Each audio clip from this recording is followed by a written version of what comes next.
రాష్ట్ర వ్యాప్తంగా విద్యార్థులు, నిరుద్యోగ యువత, ఉద్యోగార్థులకు సంబంధించిన పలు కీలక విద్య, ఉద్యోగ, అడ్మిషన్ అప్డేట్లు వెలువడ్డాయి.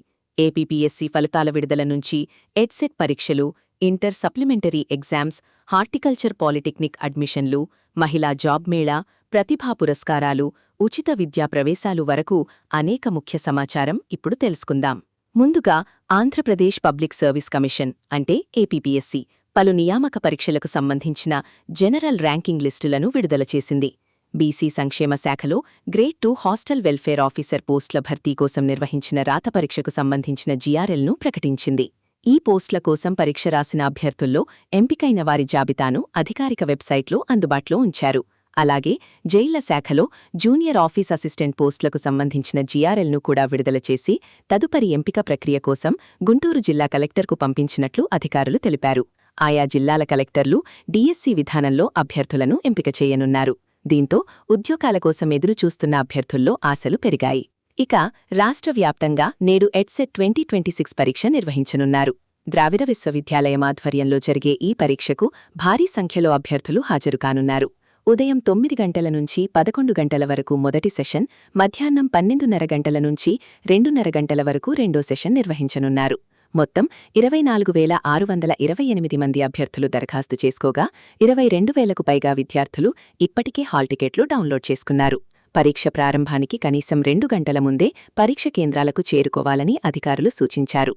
ఒక్క నిమిషం ఆలస్యమైనా పరీక్ష హాల్లోకి అనుమతించబోమని స్పష్టం చేశారు. పుస్తకాలు, క్యాలిక్యులేటర్లు, మొబైల్ ఫోన్లు, ఎలక్ట్రానిక్ పరికరాలు పూర్తిగా నిషేధమని తెలిపారు. ఇదే సమయంలో ఇంటర్మీడియట్లో ఫెయిలైన విద్యార్థులకు మరో అవకాశం కల్పిస్తూ మే 21 నుంచి జూన్ 4 వరకు సప్లిమెంటరీ పరీక్షలు నిర్వహించనున్నట్లు అధికారులు ప్రకటించారు. ప్రథమ సంవత్సర పరీక్షలు ఉదయం 9 గంటల నుంచి మధ్యాహ్నం 12 గంటల వరకు, ద్వితీయ సంవత్సర పరీక్షలు మధ్యాహ్నం 2:30 గంటల నుంచి సాయంత్రం 5:30 గంటల వరకు జరుగుతాయి. విద్యార్థులు హాల్ టికెట్లు, అవసరమైన ధృవపత్రాలతో ముందుగానే పరీక్ష కేంద్రాలకు చేరుకోవాలని సూచించారు.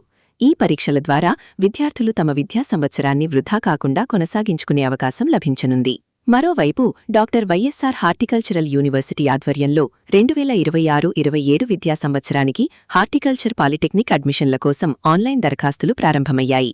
ఎస్ఎస్సీ లేదా సమాన అర్హత పరీక్షలో ఉత్తీర్ణులైన విద్యార్థులు డిప్లొమా ఇన్ హార్టికల్చర్, అలాగే diploma in horticulture, landscaping and nursery management కోర్సులకు దరఖాస్తు చేసుకోవచ్చు. మే 23వ తేదీ వరకు ఆన్లైన్ రిజిస్ట్రేషన్ అవకాశం కల్పించారు. ప్రత్యేక ప్రవేశ పరీక్ష ఉండదని, ఎస్ఎస్సీ మార్కుల ఆధారంగానే ఎంపిక ఉంటుందని అధికారులు స్పష్టం చేశారు. వ్యవసాయం, తోటల పెంపకం, నర్సరీ నిర్వహణపై ఆసక్తి ఉన్న విద్యార్థులకు ఇది మంచి అవకాశం కానుంది. మహిళా నిరుద్యోగులకు కూడా మంచి ఉద్యోగావకాశం అందుబాటులోకొచ్చింది. అంబికా ఫౌండేషన్ ఆధ్వర్యంలో ప్రముఖ అంతర్జాతీయ సంస్థ ఫాక్స్కాన్ సహకారంతో మే 13వ తేదీన అనంతపురం రామ్నగర్లోని కమ్మభవన్లో ప్రత్యేక జాబ్ మేళా నిర్వహించనున్నారు. 10వ తరగతి, ఇంటర్, ఐటీఐ అర్హత కలిగిన మహిళా అభ్యర్థులు పాల్గొనవచ్చు. ఎంపికైన వారు బెంగళూరులోని దేవనహల్లిలో ఉద్యోగం చేయాల్సి ఉంటుంది. జీతంతో పాటు ఉచిత బస్సు సౌకర్యం, 3 పూటలా భోజనం, ఈపీఎఫ్, ఈఎస్ఐ వంటి సదుపాయాలు కూడా కల్పించనున్నారు. ఉదయం 8 గంటల నుంచి మధ్యాహ్నం 2 గంటల వరకు జాబ్ మేళా కొనసాగనుంది. ఉమ్మడి అనంతపురం జిల్లాలో 10వ తరగతిలో 550కు పైగా మార్కులు సాధించిన విద్యార్థులకు త్వరలో ప్రతిభా పురస్కారాలు అందించనున్నట్లు నిర్వాహకులు తెలిపారు.